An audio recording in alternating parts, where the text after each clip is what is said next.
जय भोलेनाथ। आज की कथा में आप सभी भक्तों का हार्दिक स्वागत है। भगवान भोलेनाथ और माता पार्वती की कृपा से आपकी समस्त मनोकामनाएं पूर्ण हो। इससे पहले के अध्याय सुनने के लिए आप सभी भक्तों का बहुत बहुत आभार। और जिन भक्तों ने इससे पहले के अध्याय नहीं सुने हैं तो आज की कथा सुनने के बाद पिछले अध्याय जरूर सुन लीजिए। और अब भगवान भोलेनाथ का ध्यान करके आज की कथा का प्रारंभ करते हैं। आज की कथा में आप सबसे पहले सुनेंगे परम धर्म का प्रतिपादन, शैवागम के अनुसार पाशुपत ज्ञान तथा उसके साधनों का वर्णन। ऋषियों ने पूछा, वायुदेव, वह कौन सा श्रेष्ठ अनुष्ठान है जो मोक्ष स्वरूप ज्ञान को अपरोक्ष कर देता है? उसको और उसके साधनों को आज आप हमें बताने की कृपा करें। वायु ने कहा, भगवान शिव का बताया हुआ जो परम धर्म है उसी को श्रेष्ठ अनुष्ठान कहा गया है। उसके सिद्ध होने पर साक्षात मोक्षदायक शिव अपरोक्ष हो जाते हैं। वह परम धर्म पांचों पर्वों के कारण 5 प्रकार का जानना चाहिए। उन पर्वों के नाम हैं क्रिया, तप, जप, ध्यान और ज्ञान। ये उत्तरोत्तर श्रेष्ठ हैं। उन उत्कृष्ट साधनों से सिद्ध हुआ धर्म परम धर्म माना गया है, जहाँ परोक्ष ज्ञान भी अपरोक्ष ज्ञान होकर मोक्षदायक माना गया है। वैदिक धर्म 2 प्रकार के बताए गए हैं, परम और अपरम। धर्म शब्द से प्रतिपाद्य अर्थ में हमारे लिए श्रुति ही प्रमाण है, और योग पर्यंत जो परम धर्म है वह श्रुतियों के शिरोभूत उपनिषद में वर्णित है, और जो अपरम धर्म है वह उसकी उपेक्षा नीचे श्रुति के मुखभाग से अर्थात संहिता मंत्रों द्वारा प्रतिपादित हुआ है, जिसमें पशु अर्थात बद्ध जीवों का अधिकार नहीं है। वह वेदांत वर्णित धर्म परम धर्म माना गया है। उससे भिन्न जो यज्ञ यागादि हैं उसमें सबका अधिकार होने से वह साधारण या अपरम धर्म कहलाता है। जो अपरम धर्म है वही परम धर्म का साधन है। धर्मशास्त्र आदि के द्वारा उसका सम्यक रूप से विस्तार पूर्वक सांगोपांग निरूपण हुआ है। भगवान शिव के द्वारा प्रतिपादित जो परम धर्म है उसी का नाम श्रेष्ठ अनुष्ठान है। इतिहास और पुराणों द्वारा उसका किसी प्रकार विस्तार हुआ है, परंतु शैव शास्त्रों द्वारा उसके विस्तार का सांगोपांग निरूपण किया गया है। वहीं उसके स्वरूप का सम्यक रूप से प्रतिपादन हुआ है। साथ ही उसके संस्कार और अधिकार भी सम्यक रूप से विस्तार पूर्वक बताए गए हैं। शैव आगम के 2 भेद हैं, श्रौत और अश्रौत। जो श्रुति के सार तत्व से संपन्न है वह श्रौत है, और जो स्वतंत्र है वह अश्रौत माना गया है। स्वतंत्र शैवागम पहले 10 प्रकार का था, फिर 18 प्रकार का हुआ। वह कायिका आदि संज्ञानों से सिद्ध होकर सिद्धांत नाम धारण करता है। श्रुति सार में जो शैव शास्त्र है उसका विस्तार 100 करोड़ श्लोकों में किया गया है। उसी में उत्कृष्ट पाशुपत व्रत और पाशुपत ज्ञान का वर्णन किया गया है। युग युग में होने वाले शिष्यों को उसके उपदेश देने के लिए भगवान शिव स्वयं ही योगाचार्य रूप से जहाँ तहाँ अवतीर्ण होकर उसका प्रचार करते हैं। इस शैव शास्त्र को संक्षिप्त करके उसके सिद्धांत का प्रवचन करने वाले मुख्यतः 4 महर्षि हैं, रुरु, दधीचि, अगस्त्य और महायशस्वी उपमन्यु। उन्हें संहिताओं का प्रवर्तक अर्थात पाशुपत जानना चाहिए। उनकी संतान परंपरा में सैकड़ों हजारों गुरुजन हो चुके हैं। पाशुपत सिद्धांत में जो परम धर्म बताया गया है वह चर्या आदि 4 पादों के कारण 4 प्रकार का माना गया है। उन चारों में जो पाशुपत योग है वह दृढ़तापूर्वक शिव का साक्षात्कार कराने वाला है, इसलिए पाशुपत योग ही श्रेष्ठ अनुष्ठान माना गया है। उसमें भी ब्रह्मा जी ने जो उपाय बताया है उसका वर्णन किया जाता है। भगवान शिव के द्वारा परिकल्पित जो नामाष्टकमय योग है उसके द्वारा सहसा शैवी प्रज्ञा का उदय होता है। उस प्रज्ञा द्वारा पुरुष शीघ्र ही सुस्थिर परम ज्ञान प्राप्त कर लेता है। जिसके हृदय में वह ज्ञान प्रतिष्ठित हो जाता है उसके ऊपर भगवान शिव प्रसन्न होते हैं। उनकी कृपा प्रसाद से वह परम योग सिद्ध होता है जो शिव का अपरोक्ष दर्शन कराता है। शिव के अपरोक्ष ज्ञान से संसार बंधन का कारण दूर हो जाता है। इस प्रकार संसार बंधन से मुक्त हुआ पुरुष शिव के समान हो जाता है। यह ब्रह्मा जी का बताया हुआ उपाय है। उसी का पृथक वर्णन करते हैं शिव, महेश्वर, रुद्र, विष्णु, पितामह अर्थात ब्रह्मा, संसार वैद्य, सर्वज्ञ और परमात्मा। ये मुख्यतः 8 नाम हैं। ये 8 मुख्य नाम शिव के प्रतिपादक हैं। इनमें से आदि 5 नाम क्रमशः शांत्यतीता आदि 5 कलाओं से संबंध रखते हैं, और उन 5 उपाधियों को ग्रहण करने से सदाशिव आदि के बोधक होते हैं। उपाधि की निवृत्ति होने पर इन भेदों की निवृत्ति हो जाती है। वह पद ही नित्य है, किंतु उस पद पर प्रतिष्ठित होने वाले अनित्य कहे गए हैं। पदों का परिवर्तन होने पर पद वाले पुरुष मुक्त हो जाते हैं। परिवर्तन के अनंतर पुनः दूसरे आत्माओं को उस पद की प्राप्ति बताई जाती है, और उन्हीं के वे 5 आदि नाम नियत होते हैं।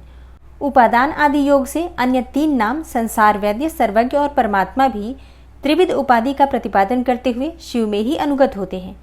अनादिमल का संसर्ग उनमें पहले से ही नहीं है तथा वे स्वभावतः अत्यंत शुद्ध स्वरूप हैं, इसलिए शिव कहलाते हैं। अथवा वे ईश्वर समस्त कल्याणमय गुणों के एकमात्र घनीभूत विग्रह हैं, इसलिए शिव तत्व के अर्थ को जानने वाले श्रेष्ठ महात्मा उन्हें शिव कहते हैं। 23 तत्वों से परे जो प्रकृति बताई गई है, उससे भी परे 25वें तत्व के स्थान में पुरुष को बताया गया है, जिसे वेद के आदि में ओंकार रूप कहा गया है। ओंकार और पुरुष में वाच्यवाचक भाव संबंध है। उसके यथार्थ स्वरूप का ज्ञान एकमात्र वेद से ही होता है। वे ही वेदांत में प्रतिष्ठित हैं, किंतु वह प्रकृति से संयुक्त है। अतः उससे भी परे जो परम पुरुष है, उसका नाम महेश्वर है, क्योंकि प्रकृति और पुरुष दोनों की प्रवृत्ति उसी के अधीन है। अथवा यह जो अविनाशी त्रिगुणमय तत्व है, इसे प्रकृति समझना चाहिए। इस प्रकृति को माया कहते हैं। वह माया जिनकी शक्ति है, उन मायापति का नाम महेश्वर है। महेश्वर के संबंध से जो माया अथवा प्रकृति में क्षोभ उत्पन्न करते हैं, वे अनंत या विष्णु कहे गए हैं। वे ही कालात्मा और परमात्मा आदि नाम से पुकारे जाते हैं और उन्हीं को स्थूल और सूक्ष्म रूप भी कहा गया है। दुख अथवा दुख के हेतु का नाम सत्य है। जो प्रभु उसका द्रावण करते हैं, उसे मार भगाते हैं, उन परम कारण शिव को साधु पुरुष रुद्र कहते हैं। कला काल आदि तत्वों से लेकर भूतों में पृथ्वी पर्यंत जो 36 तत्व हैं, उन्हीं से शरीर बनता है। उस शरीर इंद्रिय आदि में जो तंद्रा रहित होकर व्यापक रूप से स्थित हैं, वे भगवान शिव रुद्र कहे गए हैं। जगत के पिता रूप जो मूर्त्यात्मा हैं, उन सबके पिता के रूप में भगवान शिव विराजमान हैं, इसलिए वे पितामह कहे गए हैं। जैसे रोगों के निदान को जानने वाला वैद्य तदनुकूल उपायों और दवाओं से रोगों को दूर करता है, उसी तरह ईश्वर लय योगाधिकार से सदा जड़ और मूल सहित संसार रोग की निवृत्ति करते हैं। अतः संपूर्ण तत्वों के ज्ञाता विद्वान उन्हें संसार वैद्य कहते हैं। 10 विषयों के ज्ञान के लिए 10 इंद्रियों के होते हुए भी जीव तीनों लोकों में होने वाले सूक्ष्म स्थूल पदार्थों को पूर्ण रूप से नहीं जानते, क्योंकि माया ने ही उन्हें मल से आवृत कर दिया है। परंतु भगवान सदाशिव संपूर्ण विषयों के ज्ञान के साधनभूत इंद्रियादि के न होने पर भी जो वस्तु जिस रूप में स्थित है, उसे उसी रूप में ठीक ठीक जानते हैं, इसलिए वे सर्वज्ञ कहलाते हैं। जो इन सभी उत्तम गुणों से नित्य संयुक्त होने के कारण सबके आत्मा हैं, जिनके लिए अपने से अतिरिक्त किसी दूसरे आत्मा की सत्ता नहीं है, वे भगवान शिव स्वयं ही परमात्मा हैं। आचार्य की कृपा से इन 8 नामों का अर्थ सहित उपदेश पाकर शिव आदि 5 नामों द्वारा निवृत्ति आदि 5 कलाओं की ग्रंथि का क्रमशः छेदन और गुण के अनुसार शोधन करके गुणित, उद्घात युक्त और अनिरुद्ध प्राणों द्वारा हृदय, कंठ, तालु, भूमध्य और ब्रह्मरंध्र से युक्त पुर्यष्टक का भेद करके सुषुम्ना नाड़ी द्वारा अपने आत्मा को सहस्त्रार चक्र के भीतर ले जाए। उसका शुभ्र वर्ण है। वह तरुण सूर्य के सदृश रक्त वर्ण के द्वारा रंजित और अधोमुख है। उसके 50 दलों में स्थित आ से लेकर 6 तक सबिंदु अक्षर कर्णिका के बीच में गोलाकार चंद्रमंडल है। वह चंद्रमंडल छत्राकार में स्थित है। उसने एक ऊर्ध्वमुख 12 दल कमल को आवृत कर रखा है और उस कमल की कर्णिका में विद्युत सदृश अकथादि त्रिकोण यंत्र है। उस यंत्र के चारों ओर सुधा सागर होने के कारण वह मणिद्वीप के आकार का सा हो गया है। उस द्वीप के मध्य भाग में मणिपीठ है। उसके बीच में नाद बिंदु के ऊपर हंसपीठ है। उस पर परम शिव विराजमान है। उक्त चंद्रमंडल के ऊपर शिव के तेज में अपने आत्मा को संयुक्त करें।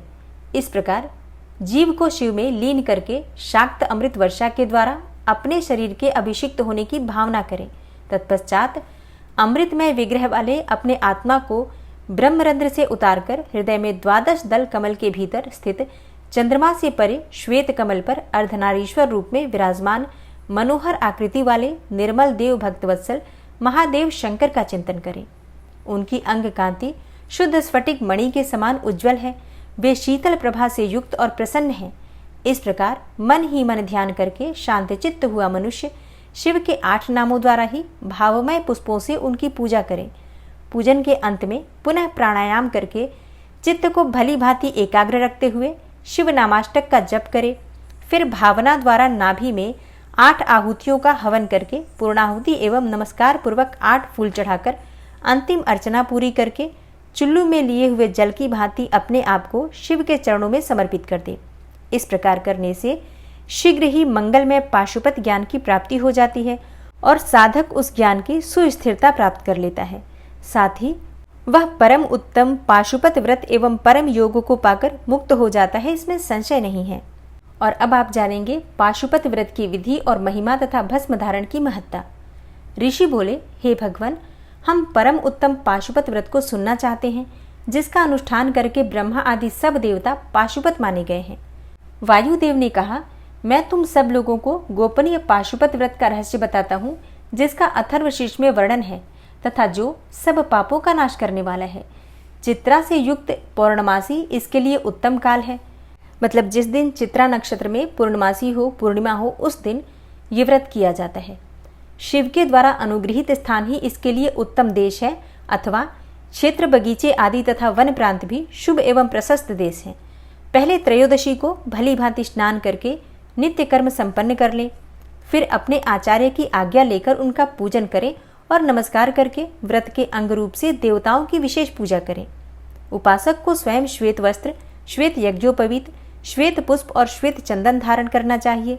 वह कुश के आसन पर बैठकर हाथ में मुट्ठी भर कुश लेकर पूर्व या उत्तर दिशा की ओर मुंह करके 3 प्राणायाम करने के पश्चात भगवान शिव और देवी पार्वती का ध्यान करे।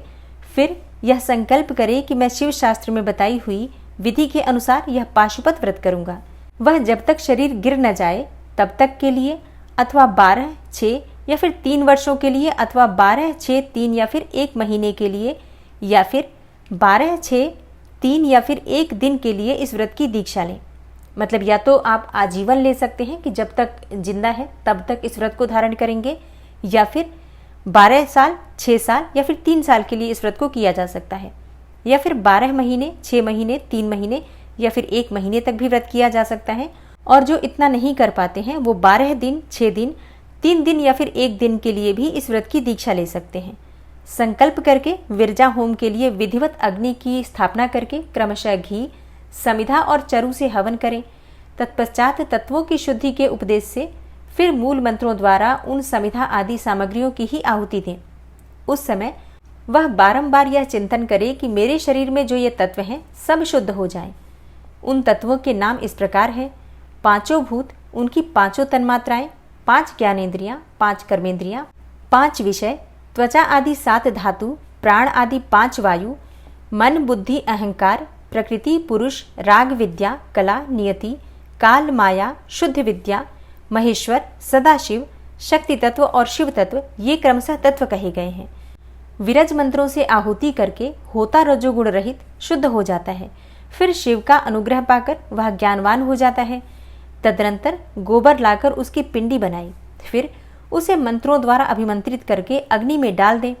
इसके बाद उसका प्रोक्षण करके उस दिन व्रती केवल हविष्य खाकर रहे।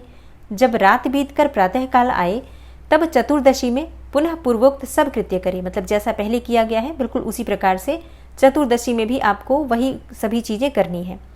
उस दिन फिर शेष समय निराहार रहकर ही बिताए।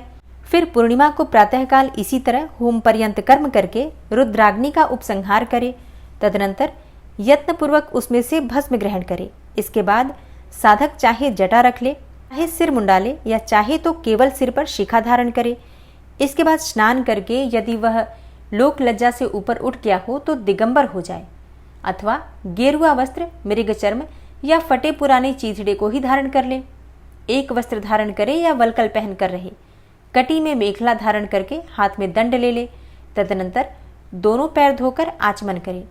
विरजाग्नि से प्रकट हुए भस्म को एकत्र करके अग्नि रीति भस्म इत्यादि 6 अथर्व वेदीय मंत्रों द्वारा उसे अपने शरीर में लगाए। मस्तक से लेकर पैर तक सभी अंगों में उसे अच्छी तरह मल दे। इसी क्रम से प्रणव या शिव मंत्र द्वारा सर्वांग में भस्म रमाकर त्रयायुषम इत्यादि मंत्रों से ललाट आदि अंगों में त्रिपुंड की रचना करें। इस प्रकार शिव भाव को प्राप्त होकर शिव योग का आचरण करें। तीनों संध्याओं के समय ऐसा ही करना चाहिए। यही पाशुपत व्रत है जो भोग और मोक्ष देने वाला है। यह जीवों के पाशु भाव को निवृत्त कर देता है। इस प्रकार पाशुपत व्रत के अनुष्ठान द्वारा पशु तत्व का परित्याग करके लिंग मूर्ति सनातन महादेव जी का पूजन करना चाहिए। यदि वैभव हो तो सोने का अष्टदल कमल बनवाएं जिसमें 9 प्रकार के रत्न जड़े गए हों। उसमें कर्णिका और केसर भी हों, ऐसे कमल को भगवान का आसन बनाएं। धनाभाव होने पर लाल या फिर सफेद कमल के फूल का आसन अर्पित करें, और यदि वह भी ना मिले तो केवल भावना में कमल समर्पित करें, अर्थात मानस में मन में विचार करें कि आप भगवान को कमल अर्पित कर रहे हैं। उस कमल की कर्णिका में पीठिका सहित छोटे से स्फटिक मणिमय लिंग की स्थापना करके क्रमशः विधि पूर्वक उसका पूजन करें। उस लिंग का शोधन करके पहले शास्त्रीय विधि के अनुसार उसकी स्थापना कर लेनी चाहिए। फिर आसन देकर पंचमुख के प्रकार से मूर्ति की कल्पना करके पंचगव्य आदि से पूर्ण अपने वैभव के अनुसार संग्रहित भरे हुए स्वर्ण निर्मित कलशों से उस मूर्ति को स्नान कराएं। फिर सुगंधित द्रव्य, कपूर, चंदन और कुमकुम आदि से वेदी सहित भूषण भूषित शिवलिंग का अनुलेपन करके बिल्वपत्र, लाल कमल, श्वेत कमल, नील कमल, अन्यान्य सुगंधित पुष्प, पवित्र एवं उत्तम पत्र तथा दूर्वा और अक्षत आदि से विचित्र उपचार चढ़ाकर यथा प्राप्त सामग्रियों द्वारा महापूजन की विधि से उसमें मूर्ति की अभ्यर्चना करें। फिर धूप, दीप और नैवेद्य निवेदन करें। इस तरह भगवान शिव को उत्तम वस्त्र निवेदन करके अपना कल्याण करें। उस व्रत में विशेषतः वे सभी वस्तुएं देनी चाहिए जो अपने को अधिक प्रिय हो, श्रेष्ठ हो और न्यायपूर्वक उपार्जित हुई हो। बिल्वपत्र, उत्पल और कमलों की संख्या 1,000 होनी चाहिए। अन्य पत्रों और फूलों में से प्रत्येक की संख्या 108 होनी चाहिए। इन सामग्रियों में भी बिल्वपत्र को विशेष यत्नपूर्वक जुटाएं, उसे भूल कर भी न छोड़ें। सोने का बना हुआ एक ही कमल 1 सहस्त्र कमलों से श्रेष्ठ बताया गया है। नील कमल आदि के विषय में भी यही बात है। ये सब बिल्वपत्रों के समान ही महत्व रखते हैं। अन्य पुष्पों के लिए कोई नियम नहीं है, वे जितने मिले उतने ही चढ़ाने चाहिए। अष्टांग अर्घ्य उत्कृष्ट माना जाता है। धूप और आलेप अर्थात चंदन के विषय में विशेष बात यह है, वामदेव नामक मुख में चंदन, तत्पुरुष नामक मुख में हरिताल और ईशान नामक मुख में भस्म लगाना चाहिए। कोई कोई भस्म की जगह आलेपन का विधान करते हैं। दूसरे प्रकार के धूप का विधान होने से कुछ लोग प्रसिद्ध धूप का निषेध करते हैं। अघोर नामक मुख के लिए श्वेत अगरू का धूप देना चाहिए। तत्पुरुष नामक मुख के लिए कृष्ण अगरू के धूप का विधान है। वामदेव के लिए गुग्गुल, सद्योजात मुख के लिए सौगंधिक तथा ईशान के लिए भी उशीर आदि धूप को विशेष रूप से देना चाहिए। शर्करा, मधु, कपूर, कपिला गाय का घी, चंदन का चूरा तथा अगरू नामक काष्ठ आदि का चूर्ण, इन सबको मिलाकर जो धूप तैयार किया जाता है उसे सबके लिए समन्वय रूप से उपयोग के योग्य बताया गया है। कपूर की बत्ती और घी के दीपक जलाकर दीपमाला देनी चाहिए। तत्पश्चात प्रत्येक मुख के लिए पृथक पृथक अर्घ्य और आचमन देने का विधान है। प्रथम आवरण में गणेश और कार्तिकेय की पूजा करनी चाहिए। उनके साथ ही बाह्य अंगों की भी पूजा आवश्यक है। प्रथमावरण की पूजा हो जाने पर द्वितीय वरण में चक्रवर्ती विघ्नेश्वरों का पूजन करना चाहिए। तृतीय वरण में भव आदि अष्टमूर्तियों की पूजा का विधान है। वहीं महादेव और एकादश मूर्तियों का भी पूजन आवश्यक है। चौथे आवरण में सभी गणेश्वर पूजनीय होते हैं। पंचमावरण में कमल के बाह्य भाग में क्रमशः 10 दिक्पालों, उनके अस्त्रों और अनुचरों की क्रमशः पूजा करनी चाहिए। वहीं ब्रह्मा के मानस पुत्रों की, समस्त ज्योतिर्गणों की, सब देवी देवताओं की और सभी आकाशचारियों की, पातालवासियों की, अखिल मुनीश्वरों की, योगियों की, सब यज्ञों की, 12 सूर्यों की, मातृकाओं की, गणों सहित क्षेत्रपालों की और इस समस्त चराचर जगत की पूजा करनी चाहिए। इन सबको शंकर जी की विभूति मानकर शिव की प्रसन्नता के लिए ही इनका पूजन करना उचित है। इस प्रकार आवरण पूजा के पश्चात परमेश्वर शिव का पूजन करके उन्हें भक्तिपूर्वक घृत और व्यंजन सहित मनोहर हविष्य निवेदन करना चाहिए। मुख शुद्धि के लिए आवश्यक उपकरणों सहित तांबूल देकर नाना प्रकार के फूलों से पुनः इष्ट देव का श्रृंगार करें, आरती उतारें, तत्पश्चात पूजन का शेष कृत्य पूर्ण करें। प्याला तथा उपकारक सामग्रियों सहित शैया समर्पित करें। शैया पर चंद्रमा के समान चमकीला हार दें। राजोचित मनोहर वस्तुएं सब प्रकार से संचित करके दें। स्वयं पूजन करें, दूसरों से भी कराएं तथा प्रत्येक पूजन में आहुति दें। इसके बाद स्तुति, प्रार्थना और जप करके पंचाक्षरी विद्या को जपें। परिक्रमा और प्रणाम करके अपने आप को समर्पित करें। तदनंतर इष्ट देव के सामने ही गुरु और ब्राह्मण की पूजा करें। इसके बाद अर्घ्य और 8 फूल देकर पूजित लिंग या फिर मूर्ति से देवताओं का विसर्जन करें। फिर अग्निदेव का भी विसर्जन करके पूजा समाप्त करें। मनुष्य को चाहिए कि प्रतिदिन इसी प्रकार पूर्वोक्त रूप से सेवा करे। पूजन के अंत में सुवर्णमय कमल तथा अन्य सब प्रकार के उपकरणों सहित उस शिवलिंग को गुरु के हाथों में दे दें अथवा शिवालय में स्थापित कर दें। गुरुओं, ब्राह्मणों तथा विशेषतः व्रतधारियों की पूजा करके सामर्थ्य हो तो भक्त ब्राह्मणों तथा दीनों और अनाथों को भी संतुष्ट करें। स्वयं उपवास में असमर्थ होने पर फल मूल खाकर या फिर दूध पीकर रहें अथवा भिक्षान्न भोजी होकर या एक समय भोजन करें। रात को प्रतिदिन परिमित भोजन करें और पवित्र भाव से भूमि पर ही सोएं। भस्म पर, तृण पर अथवा चीर या मृगचर्म पर शयन करें। प्रतिदिन ब्रह्मचर्य का पालन करते हुए इस व्रत का अनुष्ठान करें। यदि शक्ति हो तो रविवार के दिन भाद्रा नक्षत्र में दोनों पक्षों की पूर्णिमा और अमावस्या को, अष्टमी को तथा चतुर्दशी को उपवास करें। मन, वाणी और क्रिया द्वारा संपूर्ण प्रयत्न से पाखंडी, पतित, रजस्वला स्त्री, सूतक में पड़े हुए लोग तथा अंत्यज आदि के संपर्क का त्याग करें। निरंतर क्षमा, दान, दया, सत्य भाषण और अहिंसा में तत्पर रहें। संतुष्ट और शांत रहकर जप और ध्यान में लगा रहे। तीनों काल स्नान करें अथवा भस्म स्नान कर लें। मन, वाणी और क्रिया द्वारा विशेष पूजा किया करें। इस विषय में अधिक कहने से क्या लाभ।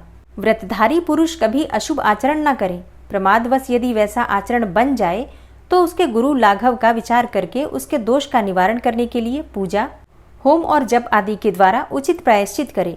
व्रत की समाप्ति पर्यंत भूल कर भी अशुभ आचरण न करे। संपत्ति हो तो उसके अनुसार गौदान, वृषोत्सर्ग और पूजन करें। भक्त पुरुष निष्काम भाव से शिव की प्रीति के लिए ही सब कुछ करे। यह संक्षेप से इस व्रत की सामान्य विधि कही गई है। अब शास्त्र के अनुसार प्रत्येक मास में जो विशेष कृत्य है उसे बताता हूँ। वैशाख मास में हीरे के बने हुए शिवलिंग का पूजन करना चाहिए। ज्येष्ठ मास में मरकत मणिमय शिवलिंग की पूजा करना उचित है। आषाढ़ मास में मोती के बने हुए शिवलिंग को पूजनीय समझे। श्रावण मास में नीलम का बना हुआ शिवलिंग पूजन के योग्य है। भाद्रपद मास में पूजन के लिए पद्मराग मणिमय शिवलिंग को उत्तम माना गया है। आश्विन मास में गोमेद मणि के बने हुए लिंग को उत्तम समझे। कार्तिक मास में मूंगे और मार्गशीर्ष मास में वैदुर्य मणि के बने हुए लिंग की पूजा का विधान है। पौष मास में पुष्पराग अर्थात पुखराज मणि के तथा माघ मास में सूर्यकांत मणि के लिंग का पूजन करना चाहिए। फाल्गुन मास में चंद्रकांत मणि के और चैत्र में सूर्यकांत मणि के बने हुए लिंग के पूजन की विधि है। अथवा रत्नों के न मिलने पर सभी मासों में सुवर्णमय लिंग का ही पूजन करना चाहिए।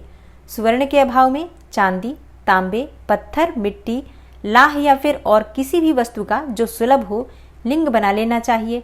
अथवा अपनी रुचि के अनुसार सर्वगंधमय लिंग का निर्माण करें। व्रत की समाप्ति के समय नित्य कर्म पूर्ण करके पूर्ववत विशेष पूजा और हवन करने के पश्चात आचार्य का तथा विशेषतः व्रती ब्राह्मण का पूजन करें। फिर आचार्य की आज्ञा लेकर पूर्व या फिर उत्तर की ओर मुंह करके कुश के आसन पर बैठे, हाथ में कुश लें। प्राणायाम करके सांब सदाशिव का ध्यान करते हुए यथाशक्ति मूल मंत्र का जप करें। फिर पूर्ववत आज्ञा लेकर हाथ जोड़कर नमस्कार करके कहे, भगवान अब मैं आपकी आज्ञा से इस व्रत का उत्सर्ग करता हूँ। ऐसा कहकर शिवलिंग के मूल भाग में उत्तर दिशा की ओर कुशों का त्याग करे।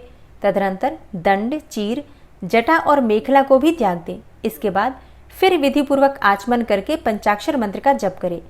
जो आंत्यतिक दीक्षा ग्रहण करके अपने शरीर का अंत होने तक शांत भाव से इस व्रत का अनुष्ठान करता है वह नैष्ठिक व्रती कहा गया है। उसे सब आश्रमों से ऊपर उठा हुआ महापाशुपत जानना चाहिए। वही तपस्वी पुरुषों में श्रेष्ठ है और वही महान व्रतधारी है। जो 12 दिनों तक प्रतिदिन विधिपूर्वक इस व्रत का अनुष्ठान करता है वह भी नैष्ठिक के ही तुल्य है, क्योंकि उसने तीव्र व्रत का आश्रय लिया है। जो अपने शरीर में घी लगाकर व्रत के सभी नियमों के पालन में तत्पर होकर 2-3 दिन या फिर 1 दिन भी इस व्रत का अनुष्ठान करता है वह भी कोई नैष्ठिक ही है। जो निष्काम होकर अपना परम कर्तव्य मानकर अपने आप को शिव के चरणों में समर्पित करके इस उत्तम व्रत का सदा अनुष्ठान करता है उसके समान कहीं कोई नहीं है। विद्वान ब्राह्मण भस्म लगाकर महापातक जनित अत्यंत दारुण पापों से भी तत्काल छूट जाता है, इसमें कोई संशय नहीं है। रुद्राग्नि का जो सबसे उत्तम वीर्य अर्थात बल है वही भस्म कहा गया है। अतः जो सभी समयों में भस्म लगाए रहता है वह वीर्यवान माना गया है।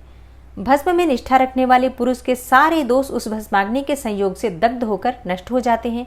जिसका शरीर भस्म स्नान से विशुद्ध है वह भस्मनिष्ठ कहा गया है। जिसके सारे अंगों में भस्म लगा हुआ है, जो भस्म से प्रकाशमान है, जिसने भस्म में त्रिपुंड लगा रखा है तथा जो भस्म से स्नान करता है वह भस्मनिष्ठ माना गया है। भूत, प्रेत, पिशाच तथा अत्यंत दुस्सह रोग भी भस्मनिष्ठ के निकट से दूर भागते हैं, इसमें संशय नहीं है। वह शरीर को भाषित करता है, इसलिए भसित कहा गया है, तथा पापों का भक्षण करने के कारण उसका नाम भस्म है। भूति अर्थात ऐश्वर्य कारक होने से उसे भूति या विभूति भी कहते हैं। विभूति रक्षा करने वाली है, अतः उसका एक नाम रक्षा भी है। भस्म के महात्म्य को लेकर यहाँ और क्या कहा जाए। भस्म से स्नान करने वाला व्रती पुरुष साक्षात महेश्वर देव कहा गया है। यह परमेश्वर अर्थात रुद्राग्नि संबंधी भस्म शिव भक्तों के लिए बड़ा भारी अस्त्र है, क्योंकि उसने धौम्य मुनि के बड़े भाई उपमन्यु के तप में आई हुई आपत्तियों का निवारण किया था। इसलिए सर्वथा प्रयत्न करके पाशुपत व्रत का अनुष्ठान करने के पश्चात हवन संबंधी भस्म का धन के समान संग्रह करके सदा भस्म स्नान में तत्पर रहना चाहिए। आज की कथा में जिस पाशुपत व्रत का वर्णन आपने सुना, ये अथर्वशीर्ष वेद में वर्णित है। और जैसा कि इस कथा में आपने संपूर्ण रूप से इस व्रत की विधि जाना कि कितना कठिन है ये व्रत और कितना मुश्किल है, सबके लिए इतना आसान नहीं है। और सबके लिए ये व्रत है भी नहीं। ये व्रत ऋषि मुनियों के लिए है, उन लोगों के लिए है, उन ऋषि मुनियों के लिए है जो शिव को पाना चाहते हैं, शिव को जानते हैं और शिव में ही समाहित हो जाना चाहते हैं। उनकी कोई भौतिक कामना नहीं है, मतलब किसी प्रकार की ऐसी सांसारिक कामना नहीं है उनकी, जैसे किसी प्रकार से बड़े घर की, अपने संतान की या फिर विवाह की, गाड़ी की, इस प्रकार की धन पाने की और संतान पाने की, विवाह की, ऐसी कोई विशेष कामना नहीं है उनकी। वो इस संसार से, इस संसारिक जीवन से बहुत ऊपर उठ चुके होते हैं और उनकी कामना सिर्फ शिव में ही समाहित होने की होती है। इसलिए वो इस प्रकार के कठिन अनुष्ठान व्रत धारण करके और शिव को पाने के लिए, शिव स्वरूप बन जाने के लिए एक अथक प्रयास करते हैं और कुछ समय में भगवान शिव उन्हें अपना भी लेते हैं, वो शिव के समान ही बन जाते हैं। पाशुपत व्रत का संपूर्ण विधान सुनने के बाद ऋषियों ने पूछा, प्रभो, धौम्य के बड़े भाई उपमन्यु जब छोटे बालक थे तब उन्होंने दूध के लिए तपस्या की थी और भगवान शिव ने प्रसन्न होकर उन्हें क्षीर सागर प्रदान किया था। परंतु शैशवावस्था में उन्हें शिव शास्त्र के प्रवचन की शक्ति कैसे प्राप्त हुई, अथवा वे कैसे शिव के सत्स्वरूप को जानकर तपस्या में निरत हुए। तपस्चरण के पर्व में उन्हें भस्म के विज्ञान की प्राप्ति कैसे हुई, जिससे जो रुद्राग्नि का उत्तम वीर्य है उस आत्मरक्षक भस्म को उन्होंने प्राप्त किया। वायुदेव कहते हैं, महर्षियों, जिन्होंने वह तप किया था वे उपमन्यु कोई साधारण बालक नहीं थे। परम बुद्धिमान मुनिवर व्याघ्रपाद के पुत्र थे। उन्हें जन्मांतर में ही सिद्धि प्राप्त हो चुकी थी, परंतु किसी कारणवश वे अपने पद से च्युत हो गए थे, योग भ्रष्ट हो गए थे। अतः भाग्यवश जन्म लेकर वे मुनि कुमार हुए। एक समय की बात है, अपने मामा के आश्रम में उन्हें पीने के लिए बहुत थोड़ा सा दूध मिला। उनके मामा का बेटा अपनी इच्छा के अनुसार गरम गरम उत्तम दूध पीकर उनके सामने खड़ा था। मातुल पुत्र को इस अवस्था में देखकर व्याघ्रपाद कुमार उपमन्यु के मन में ईर्ष्या हुई और वे अपनी माँ के पास जाकर बड़े प्रेम से बोले, माता महाभागे, हे तपस्विनी, मुझे अत्यंत स्वादिष्ट गरम गरम गाय का दूध दो, मैं थोड़ा सा नहीं पीऊंगा। बेटे की यह बात सुनकर व्याघ्रपाद की पत्नी तपस्विनी माता के मन में उस समय बड़ा दुख हुआ। उसने पुत्र को बड़े आदर के साथ छाती से लगा लिया और प्रेम पूर्वक बड़े लाड प्यार करके अपनी निर्धनता का स्मरण हो आने से वह दुखी होकर विलाप करने लगी। महातेजस्वी बालक उपमन्यु बारंबार दूध को याद करके रोते हुए माता से कहने लगे, माँ, दूध दो, दूध दो। बालक के उस हठ को जानकर उस तपस्विनी ब्राह्मण पत्नी ने उसके हठ के निवारण के लिए एक सुंदर उपाय किया। उसने स्वयं उंच वृत्ति से कुछ बीजों का संग्रह किया था। उन बीजों को देखकर उसने तत्काल उठा लिया और पीसकर पानी में घोल दिया। फिर मीठी वाणी में बोली, आओ आओ मेरे लाल। यो कहकर उस बालक को शांत करके हृदय से लगा लिया और दुख से पीड़ित होकर उसने कृत्रिम दूध उसके हाथों में दे दिया। माता के दिए हुए उस बनावटी दूध को पीकर बालक अत्यंत व्याकुल हो उठा और बोला, माँ, ये दूध नहीं है। तब वह बहुत दुखी हो गई और बेटे का मस्तक सूंघकर अपने दोनों हाथों से उसके कमल सदृश नेत्रों को पोंछती हुई बोली, बेटा, अपने पास सभी वस्तुओं का अभाव होने के कारण दरिद्रतावश मुझ अभागिनी ने पिसे हुए बीज को पानी में घोलकर ये तुम्हें मिथ्या दूध दिया था। तुम दूध नहीं दिया ऐसा कहकर रोते हुए मुझे बारंबार दुखी करते हो, किंतु भगवान शिव की कृपा के बिना तुम्हारे लिए कहीं दूध नहीं है। भक्तिपूर्वक माता पार्वती और अनुचरों सहित भगवान शिव के चरणार विंदों में जो कुछ समर्पित किया गया हो वही संपूर्ण संपत्तियों का कारण होता है। महादेव जी ही धन देने वाले हैं। इस समय हम लोगों ने उनकी आराधना नहीं की है। वे भगवान ही सकाम पुरुषों को उनकी इच्छा के अनुसार फल देने वाले हैं। हम लोगों ने आज से पहले कभी भी धन की कामना से भगवान शिव की पूजा नहीं की है, इसलिए हम दरिद्र हो गए। और यही कारण है कि तुम्हारे लिए दूध नहीं मिल रहा है। बेटा, पूर्व जन्म में भगवान शिव अथवा विष्णु के उद्देश्य से जो कुछ दिया जाता है वही वर्तमान जन्म में मिलता है, दूसरा कुछ नहीं। उपमन्यु बोले, माँ, यदि माता पार्वती सहित भगवान शिव विद्यमान हैं, तब आज से शोक करना बिल्कुल व्यर्थ है। हे महाभागे, आप शोक छोड़ो, सब मंगलमय ही होगा। माँ, आज मेरी बात सुन लो। यदि कहीं महादेव जी हैं तो मैं देर से या जल्दी ही उनसे क्षीर सागर मांग लाऊंगा। वायु देवता कहते हैं, उस महाबुद्धिमान बालक की यह बात सुनकर उसकी मनस्विनी माता उस समय बहुत प्रसन्न हुई और यूँ बोली। माता ने कहा, बेटा, तुमने यह बहुत अच्छा विचार किया है। तुम्हारा यह विचार मेरी प्रसन्नता को बढ़ाने वाला है। अब तुम देर न लगाओ, सांब सदाशिव का भजन करो। अन्य देवताओं को छोड़कर मन, वाणी और क्रिया द्वारा भक्तिभाव के साथ पार्षद गणों सहित उन्हीं सांब सदाशिव का भजन करो। नमः शिवाय यह मंत्र उस देवाधिदेव वरदायक शिव का साक्षात वाचक माना गया है। प्रणव सहित जो दूसरे 7 करोड़ महामंत्र हैं, वे सब इसी में लीन होते हैं और फिर इसी से प्रकट होते हैं। यह मंत्र दूसरे सभी मंत्रों से प्रबल है। यही सबकी रक्षा करने में समर्थ है, अतः दूसरे की इच्छा नहीं करनी चाहिए। इसलिए तुम दूसरे मंत्रों को त्याग कर केवल पंचाक्षर के जप में लग जाओ। इस मंत्र के जिह्वा पर आते ही यहाँ कुछ भी दुर्लभ नहीं रह जाता। यह उत्तम भस्म, जिसे मैंने तुम्हारे पिताजी से ही प्राप्त किया है, यह विरजा होम की अग्नि से सिद्ध हुआ है, अतः बड़ी से बड़ी आपत्तियों का निवारण करने वाला है। मैंने तुम्हें जो पंचाक्षर मंत्र बताया है, उसको मेरी आज्ञा से ग्रहण करो। इसके जप से ही शीघ्र तुम्हारी रक्षा होगी। वायु देवता कहते हैं, इस प्रकार आज्ञा देकर और तुम्हारा कल्याण हो, ऐसा कहकर माता ने पुत्र को विदा किया। मुनि उपमन्यु ने उस आज्ञा को शिरोधार्य करके ही उसके चरणों में प्रणाम किया और तपस्या के लिए जाने की तैयारी की। उस समय माता ने आशीर्वाद देते हुए कहा, सब देवता तुम्हारा मंगल करें। माता की आज्ञा पाकर उस बालक ने दुष्कर तपस्या आरंभ कर दी। हिमालय पर्वत के एक शिखर पर जाकर उपमन्यु एकाग्रचित्त होकर केवल वायु पीकर ही रहने लगे। उन्होंने 8 ईंटों का एक मंदिर बनाकर उसमें मिट्टी के शिवलिंग की स्थापना की। उसमें माता पार्वती तथा गणों सहित अविनाशी महादेव जी का आवाहन करके भक्ति भाव से पंचाक्षर मंत्र द्वारा ही वन के पत्र पुष्प आदि से उपचारों से उनकी पूजा करते हुए वे चिरकाल तक उत्तम तपस्या में लगे रहे। उस एकाकी कृष्काय बालक द्विजवर उपमन्यु को शिव में मन लगाकर तपस्या करते देखकर मरीचि के शाप से पिशाच भाव को प्राप्त हुए कुछ मुनियों ने अपने राक्षस स्वभाव से सताना और उनके तप में विघ्न डालना आरंभ किया।